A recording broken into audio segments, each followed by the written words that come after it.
Pero whatever position she runs for, she will have to join a party to substitute for someone. somebody else. Which of the parties do you Someone, think yeah. she's closest to or she's willing to go into? What I've heard that it's going to be LAKAS-CMD. Ang balita lang, chismis. Of course, not confirmed. We have not heard anything because I know that HNP is a regional party. Cannot, Substitute. she cannot run under HNP. So I have no idea, of course. But what I heard was that I think it's GMA who is brokering that notion that it's going to be under LAKAS-CMD. And everything is just speculative at this point. And for me personally, I really don't care what party, honestly, for as long as she runs. Yeah, but I mean, that's okay. a good point. You don't care about the party. My question is, sa pagkakakilala mo, and for lack of a better term, name-personal ba or nagtatanim ba si Sara Duterte? I ask only because in this context, because with PDP-LABAN, it's interesting that you said LAKAS-CMD, no? Because with PDP-LABAN, she really had some really harsh words and choice words for PDP-LABAN. I mean, really calling them clowns and saying, anong klaseng partido yan, and so on. It's one thing to basically try to negate the narrative that her critics are saying na, ayan, you're going back on your word, na tatakbo ka rin pala.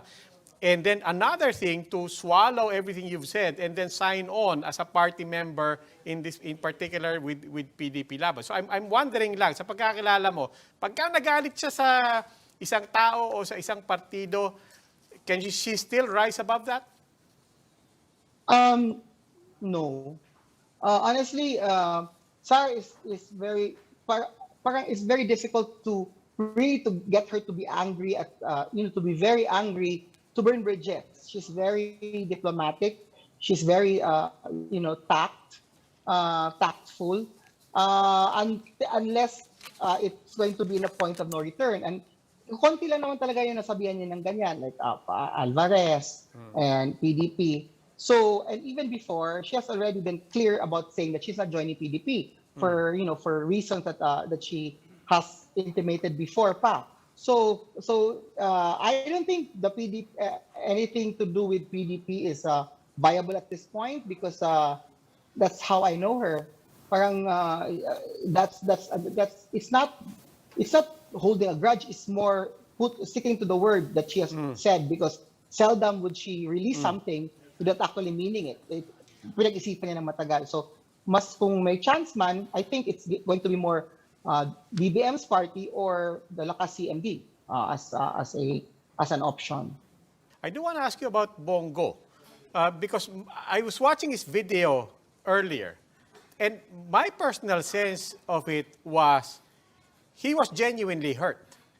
That he was genuinely, everybody saying, scripted to, everybody knows their place, moro-moro to, but I don't know, nobody's ever accused Senator Bong Go of being a good actor, and I mean that in a good way, in the sense that when I saw him and heard his quivering voice earlier, my sense of it was, this guy's genuinely hurt.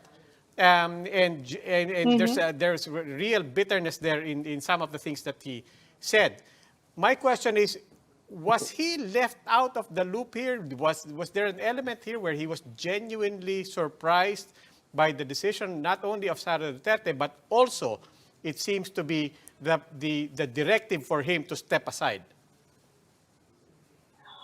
In all honesty, this is one thing that I would be telling people that many people won't believe, but the saga that we have experienced from October 8th, even before October 8th until the present, that was not scripted.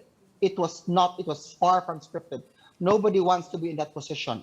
I myself have been in the middle of it all, and it's really something that we see as walang gagawa ng ganito kasing kagulong script.